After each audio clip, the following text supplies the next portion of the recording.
Welcome to the first in a new series of videos brought to you by the Gospel Online. This series of 10 videos firstly looks at what the Bible is, before answering some of the commonly asked questions around whether or not we can trust its message. My name is Paul, and in this video, I'm going to give you a short introduction to this book, the Bible. Now, the word Bible actually does come from the Greek word biblos, which literally means book. This is a book, the book. This book is actually a collection of 66 small books written over a period of between 1500 and 2000 years, which means that the oldest of these books is now up to 4,000 years old. Now, over the years since the Bible, the book, was compiled, billions of copies have been sold in thousands of languages and dialects across the world. And yet, despite this, the Bible has been shown to have survived with very few changes. If you're interested in that, have a look for the Dead Sea Scrolls on your favorite internet search engine. Now, this collection of books, this Bible, is split into two halves, into two testaments. Now, the word testament simply means a proof or a covenant. The first testament, the first part of this Bible, is comprised of 39 books. It's called the Old Testament, and it describes God's relationship with the nation of Israel. The Second Testament is comprised of 27 books and is called the New Testament, and it describes the life and purpose of a man called Jesus, who's God's son. Now, many different authors actually contributed to the recording of the Bible. There were at least 36 different people involved across a huge period of time, we've already said, between 1500 and 2000 years, with each of those people having a unique cultural background. Different languages were involved too. The Old Testament, the first part, was written in Hebrew, while the New Testament was written in Greek. Now, many of the people that actually wrote the Bible weren't professional writers by trade. You had shepherds, you had tax collectors, you had cupbearers to the king, you had fishermen, you had princes, you had doctors, you had kings, you had tent makers, all sorts of different people.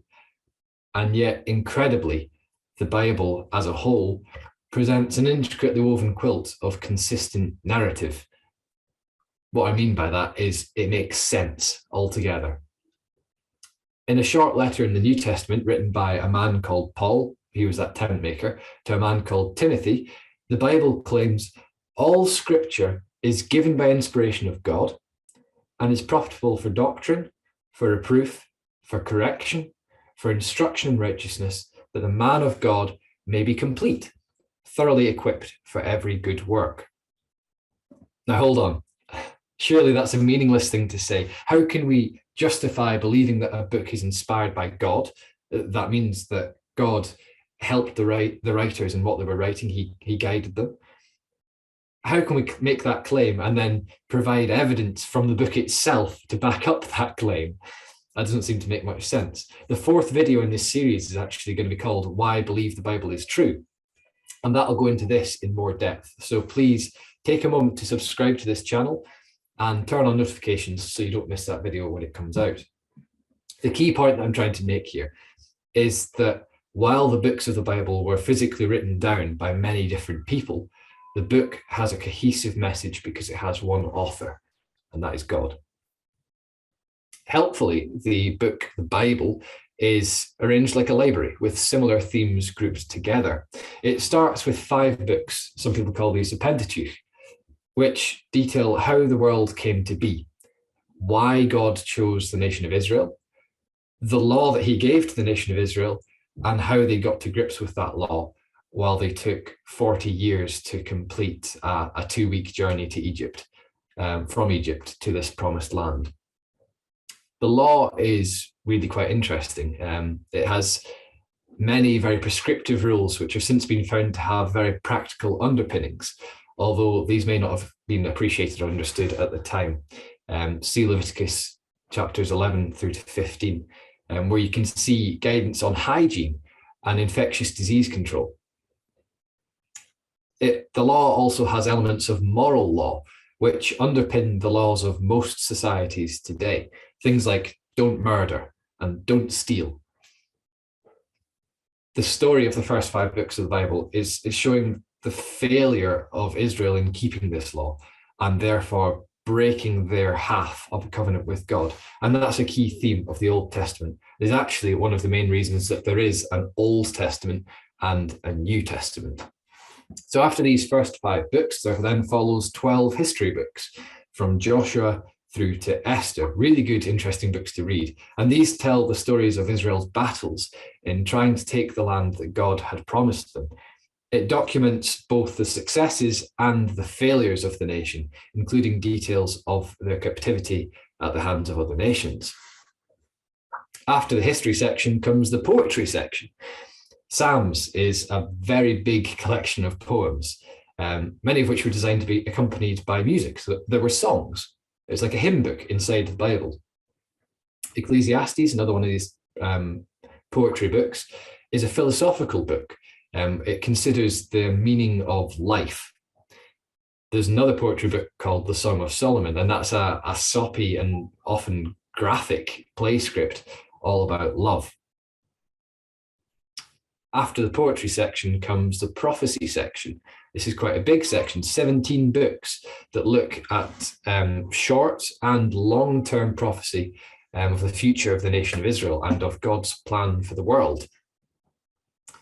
While some of these prophecies were extremely specific, if you want an example of a very specific prophecy, go to Isaiah chapters 44 and 45. Some of those prophecies were also more general and had both short and long-term fulfillments. That meant that at any point in history, Bible readers could refer to prophecies that had already come true and then infer that prophecies yet to be fulfilled would also come true. Again, there's going to be more on this in a later video in this series. An underlying theme, though, about all these prophecies is all about a savior, a Messiah, who was to bring salvation to the Israelites. And that's the Old Testament. It's made up of those different sections. And nearly 400 years passes between the end of the Old Testament and the start of the New Testament. And then you have the New Testament, which begins with gospel. Gospel means good news. The New Testament begins with good news, which describes the birth, the life, the death, and the resurrection of this Messiah that was prophesied back in the prophecy section of the Old Testament. His name was Jesus Christ. 4 whole books of the Bible, 66 books in the Bible, 4 of them are dedicated to this topic from the perspective of 4 different people. There are a lot of overlaps between them, but each book actually puts a different emphasis on the teaching of Jesus by the narrative that it builds.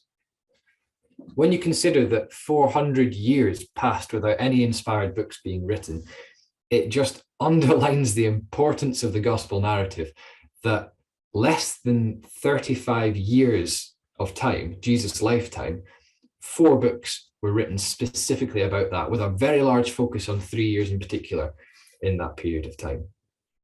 And that story, that narrative, is covered in 4 different ways by 4 very different people. So it just goes to show that while that passage that we read earlier from Timothy talks about all scripture being inspired by God, it still uses the language and the styles and the understanding of the people that write it. So we have 4 gospels written by 4 people telling the same story, all inspired by God, but all slightly different. So inspiration also relies on the writer themselves. Now, the rest of the New Testament after these 4 Gospels is essentially a description of what happened next. Acts comes directly after the Gospels, and that shows a historical record of the preaching in the 1st century after Jesus ascended to heaven. A number of letters follow that are known to have been written by a man called Paul to various people and to various different churches. Paul is often described as one of the apostles, which just means that he was a prominent teacher and a prominent follower of Jesus. After these letters from Paul, there are a number of letters from various other people on various different subjects. But all of these letters, or epistles as they're sometimes called, they all build on the narrative of Jesus' teachings, which are laid out in the Gospels. and they all use Old Testament scripture to explain the required lifestyle and the mindset of a follower of Jesus Christ. The New Testament ends with a book called Revelation, which is a prophetic book. It was literally a prophetic message revealed to a man called John by an angel of God on behalf of Jesus Christ himself. It's a very important book. And this book ties together lots of imagery that's used throughout the scriptures, throughout the Old Testament and the New Testament, to describe the events leading up to the return of Jesus Christ to this earth, which is an event that we hope will happen very soon. Revelation can sometimes be a bit difficult to wrap your head around, but it's a very important part of the Bible. It's not supposed to be easy. It's supposed to take time to study. So there's a lot to take in there. The Bible, this collection of 66 books, this library that we've got here, has a lot of different stuff in it. And it can be difficult to know where to start when you want to read your Bible. You might want to start at the beginning. The first book of the Bible is called Genesis, and it starts with the beginning of the entire world, the beginning of creation. You might want to start there. And you might want to work your way through one book at a time. Or maybe you'd quite like to dip into books at random, just open the Bible and see where it takes you. That's okay too. Or maybe you'd want to follow a structured reading plan. There's a link in the description of this video to a reading plan that is used by Christadelphians worldwide that I've found really, really helpful. I've read this book, this Bible, cover to cover, more than 10 times. And every single time I pick it up, I learn something new. It gives a message of hope.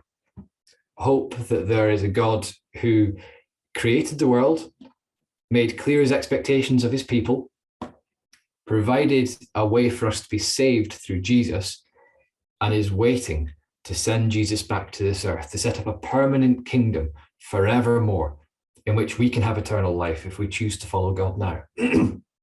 So, now that I've given you an introduction to the Bible to whet your appetite, why don't you pick up a Bible today and see for yourself what God has to say? Thank you.